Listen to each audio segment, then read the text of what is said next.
Hi, this is Kevin, a CPA that does financial planning, and today I'm going to talk about a movement that I've been noticing, and that's the tiny house or the tiny home movement. And so on HGTV, there's now a number of shows about people that are choosing to go small. There is a financial perspective of why people are choosing to own their home as opposed to take a mortgage out. But there's also a perspective of that maybe we've gotten a little bit out of hand with desiring larger and larger places to live, more and more stuff that clutters our life. So I don't know the definition of a tiny home. I'm going to be showing you some homes during this video, and I also don't know if these photos are copywritten in any way or if someone gets upset about it, but I will remove the photos if somebody wants me to. But I think their story needs to be told. So why would an able-bodied younger person decide to live on a trailer? Why would they decide that? Well, from watching the shows and from reading a blog that I read, it appears that people want a greater simplicity in their life. They want a more sustainable life.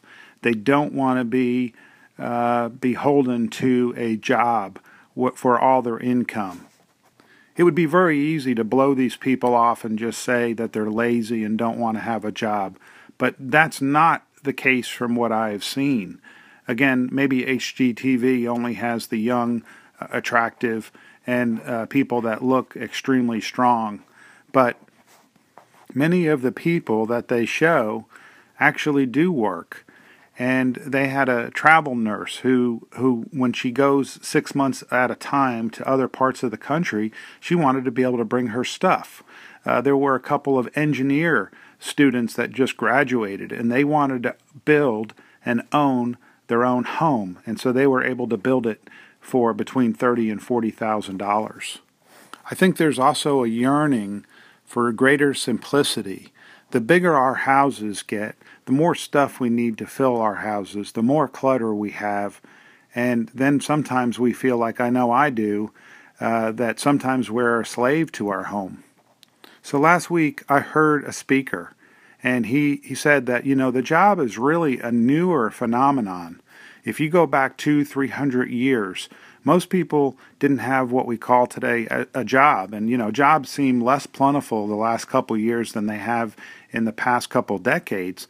But he was mentioning that if you grew up born to a good family, you won the lottery and you had a good life. If you grew up and you were poor, you were probably going to be poor for the rest of your life. And I know there's still issues when people are born to better or worse families.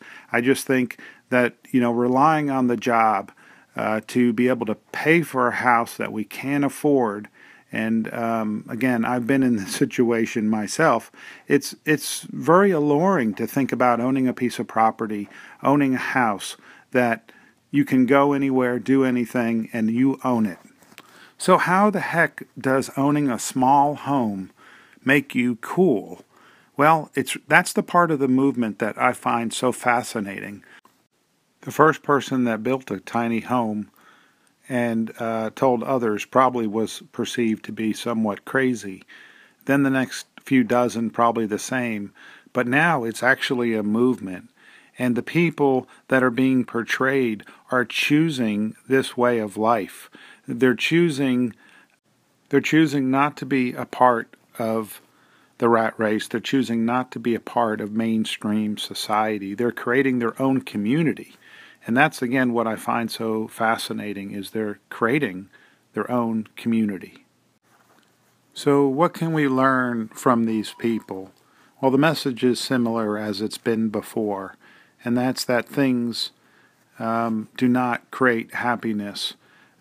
We have people here that are all feeling really good about their lives because they're part of a movement, they're part of a community. They're living on their own terms. We all need to be vigilant about the wanting more and wanting more and wanting more. Sometimes we need to say enough. And So that's what I pledge to do in my own life with my family.